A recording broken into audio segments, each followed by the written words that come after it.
Hoy tenemos un presbítero jovencito, Padre Jaime Padilla Cruz. Padre Jaime, bienvenido. Saludos, muchas gracias por tenerme aquí en esta oportunidad. Qué bueno, unos mesitos de... Huele todavía, dicen que así, al crisma en las manos. Sí, todavía uno se queda asombrado cuando pasan las cosas, celebrando misa, confesando, uno se pregunta, y me pasa cada rato, ¿yo puedo hacer esto?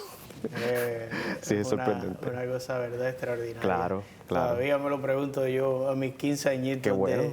de cura. Sí, la gente sabe que no es de edad. Sí, claro. Qué bueno, padre.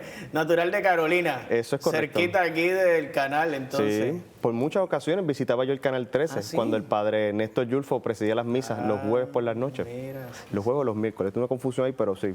Okay. Ayudaba de monaguillo aquí en el Canal 13 en esas misas. Mira, y hoy de sacerdote aquí a darnos tu testimonio. Qué bonito. Por la gracia de Dios, sí. Qué bonito, mira, esa parte no la conocía. Qué bien. Padre, vienes de tu familia católica, de esa tradición y esa transmisión también. Entiendo que viene por ahí de esa generación de los abuelitos, esos primeros conocimientos y encuentros con la fe. Sí, eso es correcto. Por todo mi tiempo de mi crianza, yo me crié con mi madre principalmente, mis padres estaban separados, y pues principalmente con mi abuela, una mujer de mucha fe, de mucha oración, mucha dedicación, terciaria carmelita. Y pues a través de ella yo creé mucho, mantuve y perseveré mucho en la oración y en la fe. Incluso en el mismo proceso del discernimiento en el seminario, recuerdo que siempre como que me chocaba eso de rezar la liturgia de las horas, porque pues se nos obliga como ministros de la iglesia a rezarla. Y a mí siempre me chocaba que mi abuela, siendo laica, lo rezaba con tanta devoción, incluso ahora con su avanzada edad y su situación de salud, pues lo sigue haciendo con el mismo amor y la misma devoción. Y entonces eso me ayudó mucho a mí a discernir y a darme cuenta que la llamada de Dios nos toca a todos y todos tenemos que cumplir, no solamente por el cumplimiento, sino por hacer las cosas por amor.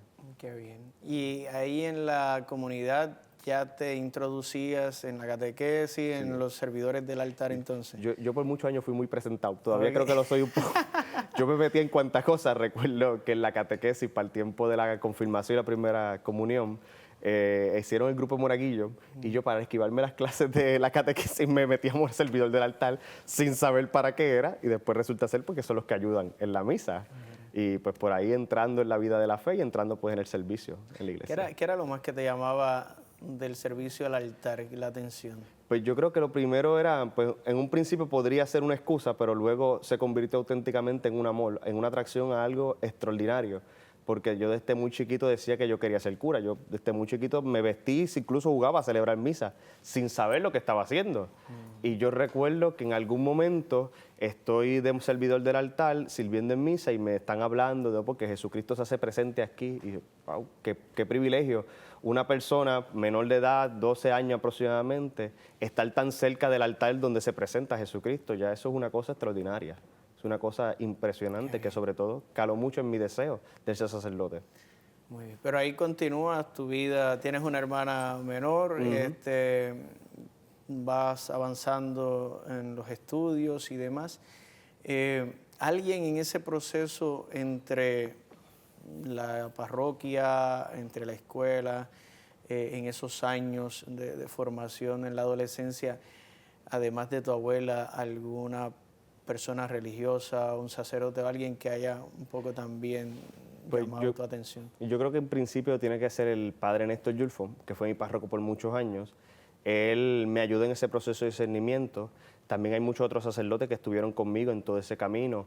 Pienso en el padre Iván Huerta, que fue vicario de vocaciones en aquel entonces, el padre Dios Londoño, que nos recibió en el proceso de los preseminarios, que se hacía mucho de costumbre. Estas personas que particularmente ayudaron a uno, y sobre todo pues pienso en mi director espiritual, el padre Martín Llambía, que también me ha acompañado y digo que es el que me ha ayudado a discernir, a darme cuenta cuál es la acción de Dios en mi vida y en mi caminar. Qué bien, sí, siempre ha habido un pastor por ahí. Sí, siempre el Señor ha sabido ponerlo, incluso en los momentos donde uno no lo piensa, que a veces uno anda por ahí loco y camina y sigue andando como que no pasa la cosa, pero Dios sabe poner sacerdotes y hombres dignos para ayudarnos en caminar. Que varios de esos que han mencionado han pasado por aquí y nos han dado un poquito de su testimonio. Sí. Y eso es lo bonito, ¿verdad? Como el Señor va llamando y utilizando los instrumentos que tiene para seguir llamando a su pastoreo. Entonces, llegas a cuarto año, ¿tienes más o menos la vocación clara o ahí tienes alguna dificultad en el discernimiento? Dijiste que estuviste en los preseminarios. Sí. ¿Estabas o aquí dices, mira, esto no era para mí, no era como yo me lo imaginaba, yo me vestía a jugar cura, pero esto es otra cosa? Sí. No, yo pienso mucho en ese espacio de tiempo. Recuerdo cuando estaba en la escuela superior, pues claro, pues vienen estas ideas de que joven al fin puede hacer muchas cosas, tiene ciertas libertades. Y pues sí, yo disfrutaba y disfruté mucho mi juventud en aquel entonces. Todavía soy joven, paréntesis aparte. Nada más tengo 30 años. Pero recuerdo mucho en ese espacio de tiempo, en algún momento, antes de entrar a los preseminarios, en una actividad del Santuario de la Providencia, la semana que se hace en Semana Santa, antes de Semana Santa, corrección, ese espacio de oración que se hace, las misiones cuaresmal, ahora es que me el nombre. Sí, recuerdo, en una misión cuaresmal hubo un predicador que estaba hablando, aquí hay una persona por la que queremos rezar. Hay 3 muchachos que quieren ser sacerdotes y les pedimos que se acerquen aquí. Y yo estaba allí porque fui a toda la misión cuaresmal y recuerdo que yo me senté en la parte de atrás y él empezó a decir, y estás en esta fila. Y yo no me voy a parar, yo no me voy a parar. Y decía, y está en la parte de atrás. Y yo decía, yo no me voy a parar, yo no me voy a parar. Y está en la última fila. Y yo no me voy a parar. Y yo era que yo sentía que el corazón no me aguantaba. Y yo no quiero, no quiero. Y yo, si es la voluntad del Señor, que se haga su voluntad y no la mía. Y me paré y recuerdo que hay en el trozo de la transmisión aparezco yo de rodillas frente al Santísimo, llega el Padre Néstor, llega el Padre Leonardo Rodríguez Jiménez, y se pusieron pues, a rezar por mí y llegaron otro grupo de sacerdotes. Y de ese momento yo me di cuenta que eso no era mío, porque yo desde muy chiquito, pues sí, decía que quería ser cura, que quería y añoraba poder vestirme como cualquier otro sacerdote. Pero cuando llegó ese momento es que uno se da cuenta así pienso un poco como San Pedro, cuando lo negó 3 veces y 3 veces le reafirmó su fe y 3 veces tuvo que afirmar que era la voluntad del Señor. Y esos son los momentos que particularmente me hicieron pues luego entrar al preseminario y luego entrar al seminario posteriormente, terminada la escuela superior. En el tiempo del preseminario, ¿en qué consistía más o menos? ¿Tenías una visita mensual? ¿Había un acompañamiento ahora ya más directo? ¿Cómo era? Sí, son unos encuentros que se hacían mensualmente con un grupo de muchachos que también estaban discerniendo ese proceso antes de entrar a la universidad, estando todavía en la escuela superior. Era con el padre Londoño, eran unos sábados al mes. Eran unos encuentros donde nos reuníamos, hablábamos de la vocación, enseñamos distintos tipos de vocaciones, que si la vida sacerdotal, la vida diocesana, la vida religiosa o incluso en el mismo laicado. Y para uno discernir si era auténticamente la llamada a Dios. Yo recuerdo que en ese tiempo habíamos como unos 20 jóvenes, de los cuales yo creo que son como 4 nada más los que hemos pues, dentro de todo perseverado. Pero como decía San Oscar Romero, no, el seminario garantiza que uno entre y salga cura, garantiza que sean buenos y santos hombres sobre todo. En ese tiempo de preseminario, reconoces que era casi una veintena de muchachos. ¿Qué tú pudiste responder allí?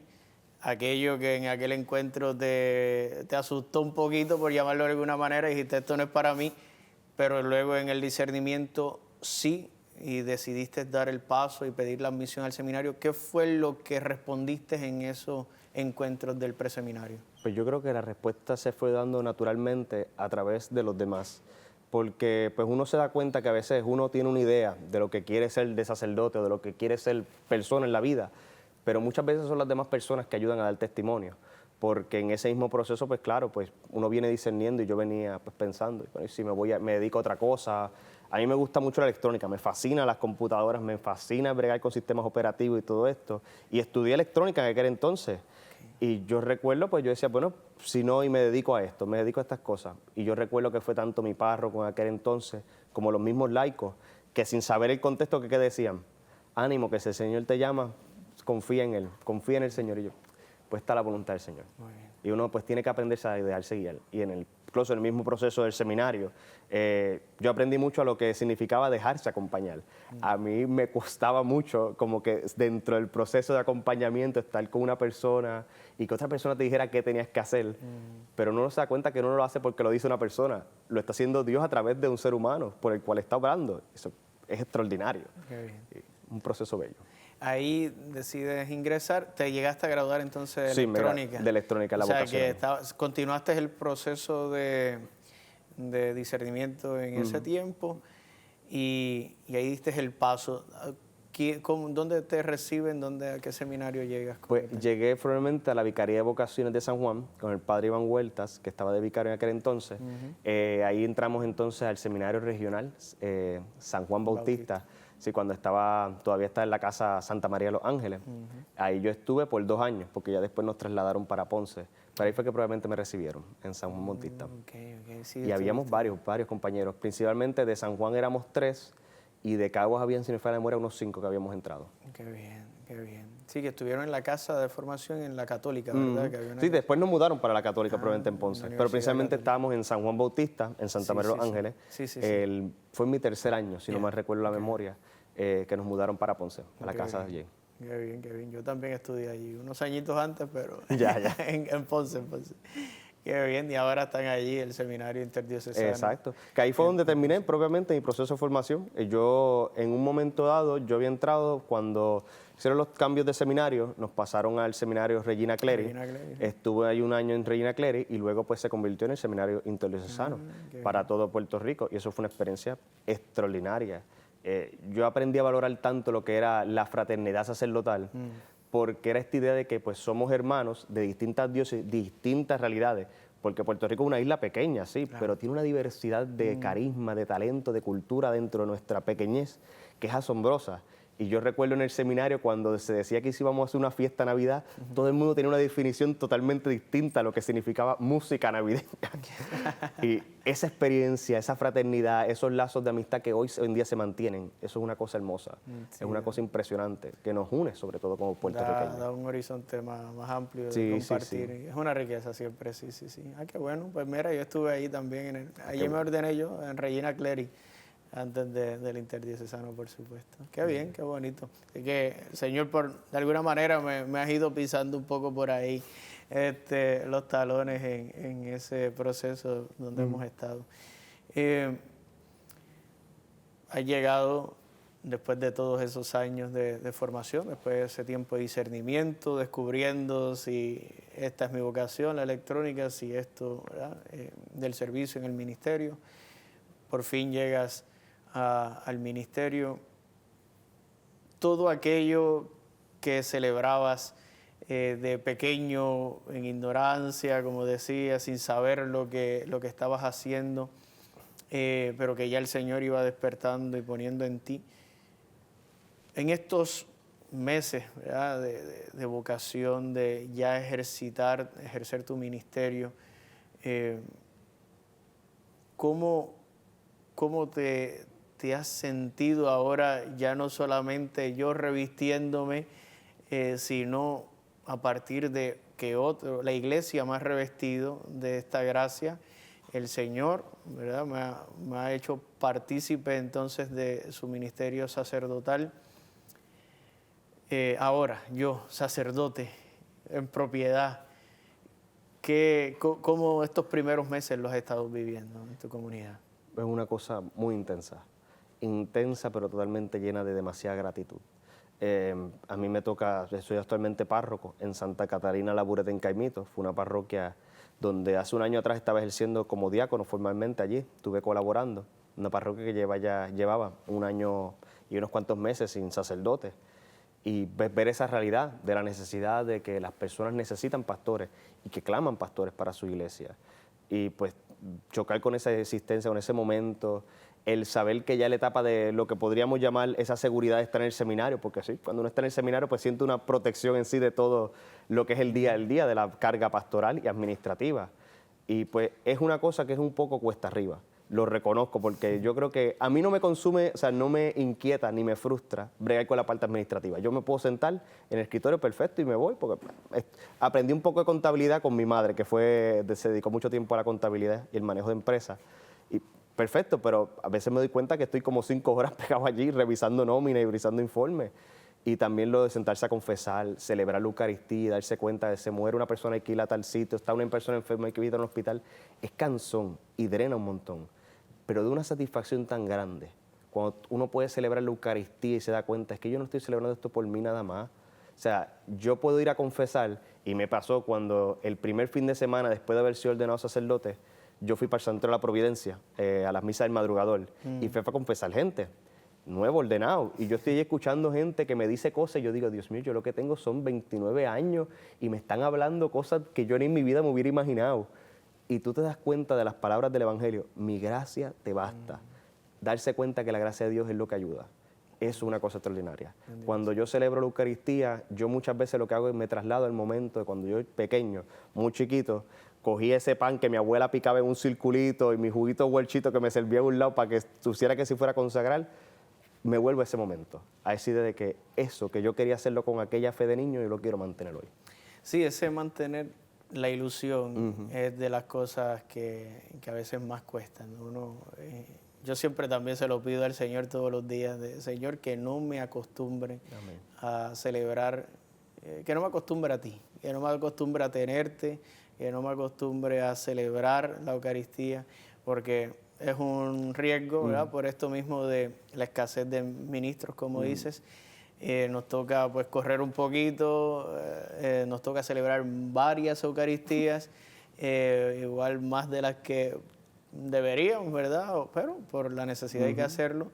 Y entonces pues eso puede siempre correr el riesgo de acostumbrarnos a las rutinas. Y también yo lo pienso desde la realidad que también yo soy capellán en el Hospital Universitario de Adultos, en Centro Médico, y también es una apostolado impresionante, porque a veces yo me he pasado que en el día estoy en la parroquia, pero de momento en la noche tengo que pasar para allá, y voy a visitar una persona, pero terminé visitando todo el piso, confesando todo el piso, incluso al staff de allí, y termina uno cansado saliendo a las 11 de la noche y dice, Dios mío, tu gracia puede más que yo porque yo no podría hacer esto por mi cuenta. Y es una cosa bella, es hermosa. Sí. A veces uno mira la agenda por la mañana y dice, ¿cómo la voy a poder cumplir? Hay que confiar en Dios. Más lo que entra en el camino. No, claro. Entonces así es así. Ese poder acompañar con los ancianos, ¿cómo ha sido esa relación, el poder ejercitar tu ministerio en ese acompañamiento con los viejos, que hay muchos en sus casitas solos y demás, en el hospital?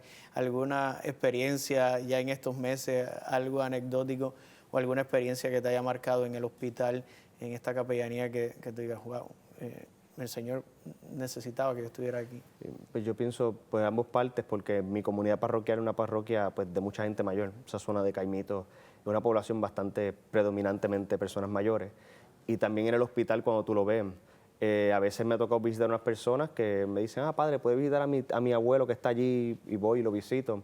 Pero resulta ser que era una persona importante en Puerto Rico, una persona, y yo no los conozco y pues lo visito. Y es la satisfacción de que hay gente que se siente agradecida porque uno hace algo cuando a veces, no sé si a usted le pasó, que de momento uno va a confesar y dice, yo no sentí que yo hice nada, pero las personas lo reciben como una gracia, como si tú hubieras hecho un milagro grandísimo, porque hiciste lo que tienes que hacer como sacerdote, visitar. Y a mí me pasó en un caso particular, sabes que cuando uno se ordena dicen que hay que tener cuidado con los recién ordenados, que no vaya a ser que tengan mano santa, que lo ungan y se mueran. Pues yo descubrí que yo no tenía mano santa, fui a ungir a la primera persona que fui a visitar y yo, bueno, Dios no quiera que se muera.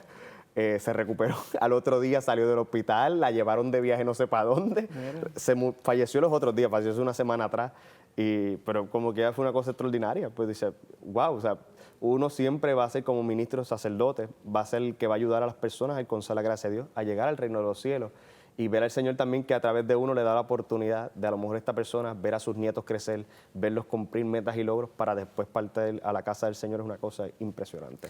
Y eso, el saber estar, como decías, a veces es eso. No hay que decir muchas cosas y es estar. Yo ayer justo tenía una viejita que fui a ver que quería confesarse y nada más yo entrar fue la cosa más extraordinaria para ella. Es decir, yo nunca me hubiese imaginado que el sacerdote iba a venir a mi casa, que iba a estar aquí yo sentada con el sacerdote. A veces eso, la gente lo que quiere es, pues eso, que tú estés ahí. Exacto, porque venga Jesucristo. Sentir la presencia sobre todo es lo que la gente desea. Eso recuerdo que yo lo decía en el mensaje de agradecimiento al final de la ordenación.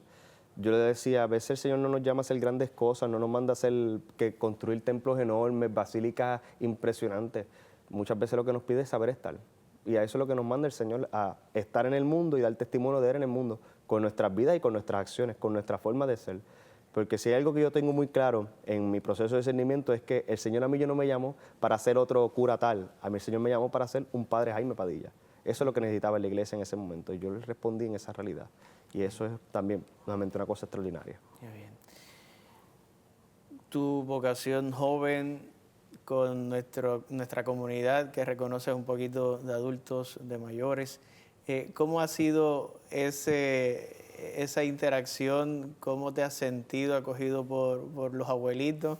Y cómo ellos ahora pues sientes la acogida ¿verdad? Teniendo un pastor ahora, ellos también en propiedad, acompañados. ¿Cómo ha sido esa dinámica en la parroquia? Pues yo creo que se ha dado bastante interesante, ha sido una experiencia muy buena y se ha mantenido así, porque pues yo le doy la gracia, una bendición enorme que tuve a mi bisabuelo. Yo me crié con mi bisabuelo y con mi abuelo, hombres mayores de calle que lo que escuchaban todos los domingos era Domingos con el Andino, que eso era el Tío Los Condes, esas músicas se las tienen de antaño y yo las escuchaba con ellos. Claro. Yo todavía no puedo pasar un domingo sin escuchar a puro bolero, sin poder escucharlo. Decía, necesito escuchar esto es lo que me crié.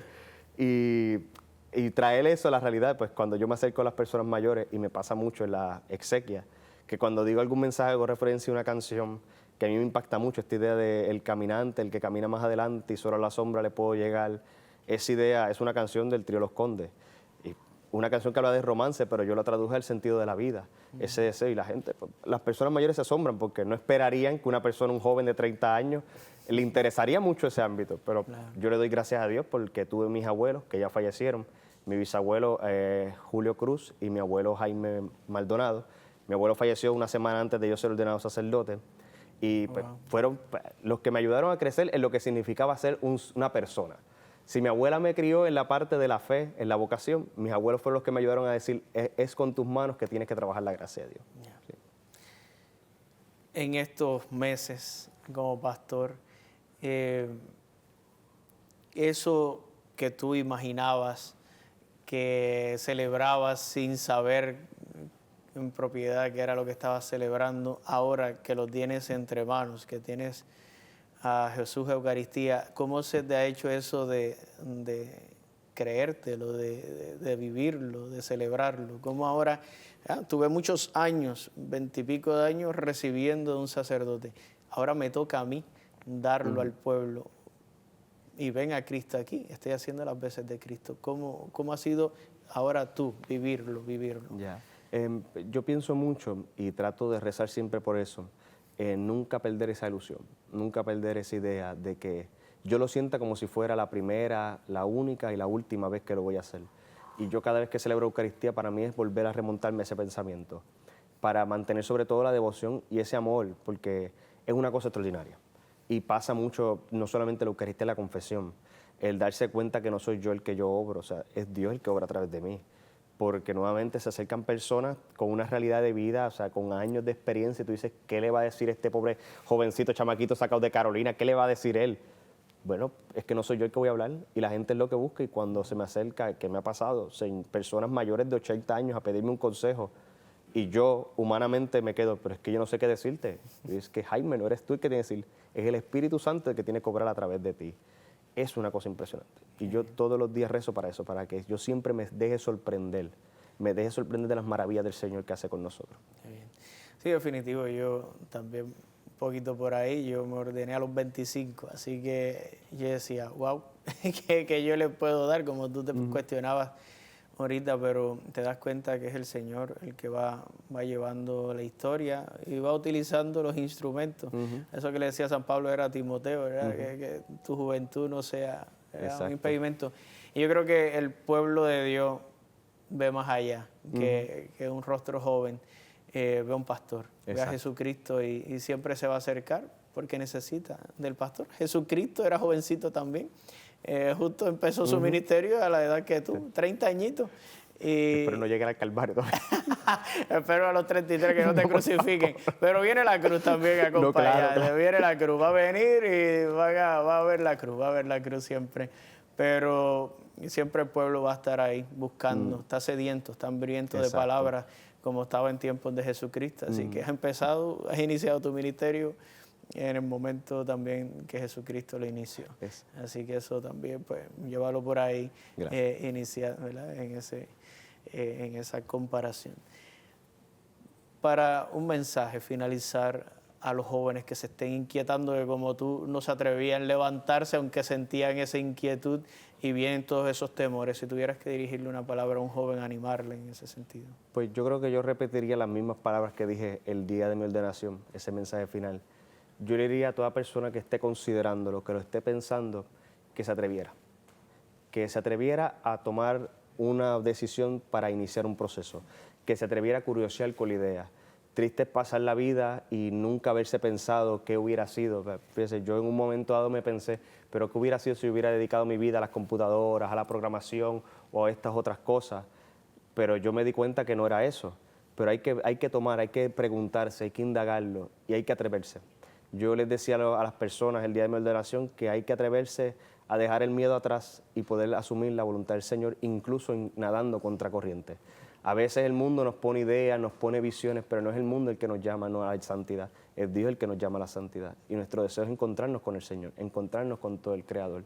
Y entonces, si ese es nuestro deseo el que nos mueve, debemos nosotros hoy poder discernir y pensarnos. Si lo sentimos así, levantarnos y darnos cuenta que el Señor nos llama. Y si nos llama para una misión, se va a dar.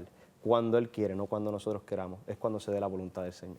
Atreverse, no tener miedo y comenzar el proceso de discernimiento. Y como tú decías al inicio, entrar a un proceso de discernimiento, incluso entrar al seminario, no es una obligación de que tengo que ya salir presbítero de aquí. Precisamente ahí comienza el discernimiento. Y siempre es una oportunidad para ver al Señor en medio de ese proceso que me va hablando y me va confirmando en la vocación. Qué bien, Padre, en verdad que muy agradecido con tu testimonio. Nos comprometemos a rezar por tu ministerio.